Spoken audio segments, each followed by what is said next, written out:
పిల్లలకి బాయ్స్‌కి ఆహ్, ఏం నేర్పిస్తున్నారు పేరెంట్స్? అమ్మాయిలకైతే గుడ్ టచ్, బ్యాడ్ టచ్ ఇలా తిరగకూడదు, ఇలాంటివి వేసుకోకూడదు, ఈ టైంలో బయట ఉండొద్దు, ఆ టైంలో అది చేయొద్దు, ఇది చేయొద్దు అని అన్నీ చెప్తున్నారు కదా! మరి అబ్బాయిలకి ఏం నేర్పిస్తున్నారు? అబ్బాయిలకి ఏం ఎడ్యుకేట్ చేస్తున్నారు? సరే ఈరోజు last time Kolkata sorry 'Nirbhaya' అయింది. మళ్ళీ ఇప్పుడు 'దిశ' అయింది. మళ్ళీ ఇప్పుడు 'కోల్‌కతా ఇన్సిడెంట్' అయింది. ఇలా అన్నీ అవుతూనే ఉన్నాయి, అవుతూనే ఉన్నాయి. వాళ్ళకి హ్యాంగ్ చేస్తారు, లేకపోతే ఏదో ఒకటి చేస్తారు, జైల్‌లో పడేస్తారు, అయిపోయింది. మరి అమ్మాయి లైఫ్ అయితే తిరిగి రాదు కదా! సరే పోనీ దాని నుంచి రిపీటెడ్‌గా ఇలా జరుగుతున్నాయి. ఇలానే చేస్తుంటారు. ఒకడేదో ఒకటి చేస్తాడు, వాడిని జైల్‌లో పట్టుకొని ఏసేస్తారు, లేదంటే హ్యాంగ్ చేసేస్తారు. ఏదో ఒకటి అయిపోద్ది. But what we are learning from thought?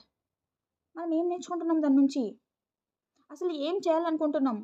సొసైటీలో అమ్మాయిలు అసలు బతికి ఉండాలంటే కూడా వాళ్ళకి అసలు కనాలంటే కూడా భయమేస్తుంది. నిజంగా. ఇప్పుడు అసలు సరే అయిపోయింది.